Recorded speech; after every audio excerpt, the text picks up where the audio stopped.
कुछ लोग परेशानियों में टूट जाते हैं और कुछ लोग तोड़ जाते हैं। तो मैंने समर्पित किया है, बस आंख मूंद कर वही चलता हूं।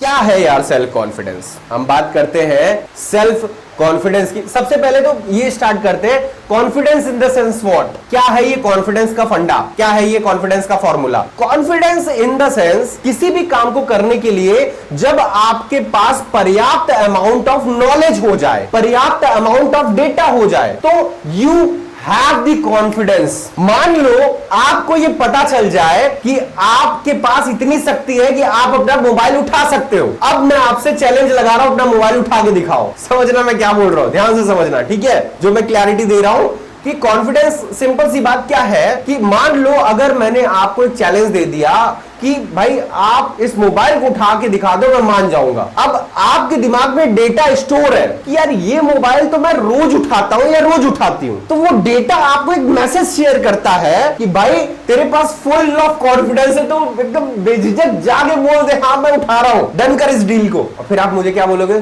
चलो सर लगी आज 1-1 लाख रुपए की। सर मैं 1000 की बात कर रहा था, आप 1-1 लाख वाली कॉन्फिडेंस दिखा रहे हो। क्यों? क्योंकि आपको एकदम पता है यार ये तो 1000% श्योर है कि मैं उठा लूंगा। तो एक ऐसा अमाउंट ऑफ नॉलेज किसी भी टॉपिक में अगर आपको हो जाए तो आपका कॉन्फिडेंस लेवल देखिएगा उस टॉपिक में क्या होगा, जबरदस्त होगा एकदम। और वही आपको एक एनर्जी देता है, वही कॉन्फिडेंस लेवल आपको क्या देता है, एक एनर्जी देता है। तो सिंपल सी चीज है, confidence equals to your knowledge. अगर आपको किसी भी चैप्टर में, किसी भी टॉपिक में, किसी भी लाइफ के गोल में कॉन्फिडेंस चाहिए किसी भी काम को करने के लिए, तो सबसे पहला स्टेप क्या है? The amount of knowledge required to complete that work, वो आप गेन कर लो एंड आप फिर देखो, फिर आप शुरू हो जाओ। सिंपल सी चीज है। अब यहां पे दो चीजें होती है। पहला तो मैंने बता दिया कि कॉन्फिडेंस आपको किसी भी चैप्टर पे तब आता है, किसी भी टॉपिक पे, किसी भी चीज में दुनिया में तब आता है, या फिर अपने ऊपर भी कॉन्फिडेंस तब आता है जब आपको प्रॉपर अमाउंट ऑफ नॉलेज होती है उस पर्टिकुलर टॉपिक पे। अब मैं आपको बोल रहा हूं,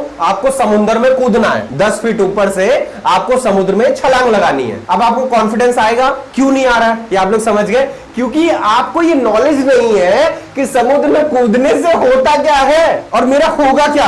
अब मान लो मैंने आपको 3 बार कूदा दिया, अब आपको समझ में आ गया, पूरी क्लैरिटी हो गई। अच्छा, कूदने से मेरा ये जैकेट ओपन हो जाता है और मैं तो सिर्फ तैरता रहता हूं, यार ये तो बड़ा आसान है, मजा आता है ये तो। अब मैं चौथी बार आपको बोल रहा हूं कि समुद्र में कूद जाओ। अब आप कूदोगे, अमाउंट ऑफ नॉलेज जो आपको चाहिए थी वो आपने गेन कर ली। अब आपको सारा सिस्टम समझ में आ गया यार। अब आपको क्या आ गया? अब आपको उस काम को करने के लिए, उस चीज को अचीव करने के लिए कॉन्फिडेंस बिल्ड हो जाता है। अब इसके दो पहलू बड़े बारीकी से समझाऊंगा। अब आप बोलोगे कि सर जब amount of knowledge he required है तो हम अच्छी खासी पढ़ाई कर लेते हैं, फिर भी हमको एग्जाम देने के लिए कॉन्फिडेंस क्यों नहीं आता? अमाउंट ऑफ नॉलेज ही चाहिए यार, फिर भी वो कॉन्फिडेंस क्यों नहीं आता? फिर भी वो कॉन्फिडेंस क्यों नहीं आता? बिकॉज अब यहां से दूसरा अध्याय चालू होता है कि अमाउंट ऑफ नॉलेज प्लस कुछ फिजिकल एक्सपेरिमेंट, या फिजिकल बोल सकते हैं experience. Amount of knowledge plus experience, अगर ये दोनों मिल जाए तो कॉन्फिडेंस लेवल और बढ़ जाता है। मतलब अगर एक ही एग्जाम का पेपर 2 बार दे दूं तो कॉन्फिडेंस लेवल बढ़ेगा या कम होगा? बढ़ जाएगा, ऑब्वियस सी बात है। क्योंकि क्या हुआ कि पहली बार में थोड़ा सा एक्सपीरियंस मिला कि हाँ अच्छा ये क्वेश्चन है, ठीक है, अब मैं और अच्छी तैयारी भी कर रहा हूं, मतलब अमाउंट ऑफ नॉलेज भी और मिल गया थोड़ा सा।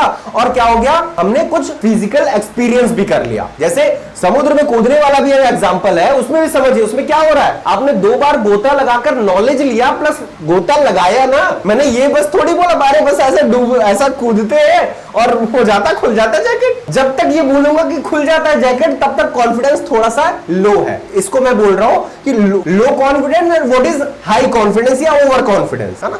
अभी कॉन्फिडेंस समझ में, कॉन्फिडेंस इक्वल्स टू नॉलेज। अब लो कॉन्फिडेंस क्या है कि सिर्फ knowledge is low confidence, but knowledge plus physical experience equals to बोल सकते हैं मिड कॉन्फिडेंस कि यार ये तो हो जाएगा यार। अब व्हाट इज ओवर कॉन्फिडेंस? क्या होता है ओवर कॉन्फिडेंस? कौन सी ऐसी चीजें हैं जिनमें आप खुद को या अपने लाइफ में ओवर कॉन्फिडेंस को शो कर सकते हो? Over confidence is repeatable model of your knowledge and physical experience, मतलब जब किसी काम में आप नॉलेज को बार बार रिपीट कर रहे हैं, फिजिकल एक्सपीरियंस को बार बार रिपीट कर रहे हैं, तो क्या हो जाता है, फिर आपको ओवर कॉन्फिडेंस हो जाता है। यार अब तो ये खत्म यार, that is your confidence, mid confidence and मतलब under confidence and over confidence. इस चीज में क्लैरिटी होना बहुत जरूरी है। अब आपके अंदर ये कॉन्फिडेंस कैसे आता है, सेल्फ कॉन्फिडेंस क्या होता है, जब आप खुद का क्या करोगे,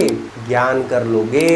हम बात कर रहे थे कॉन्फिडेंस की नहीं, हमारा मुद्दा क्या था, सेल्फ कॉन्फिडेंस। तो अब सेल्फ कॉन्फिडेंस क्या है, हमने बोला confidence equals to knowledge, self knowledge. जिस दिन आपको आत्म साक्षात्कार हो जाएगा, उस दिन आपका देखना क्या हो जाएगा, सेल्फ कॉन्फिडेंस यार मजे के लेवल पे होगा। आत्म साक्षात्कार मतलब मेरी लिमिट, मेरा स्टेमिना, मेरी पोटेंशियल कितना है।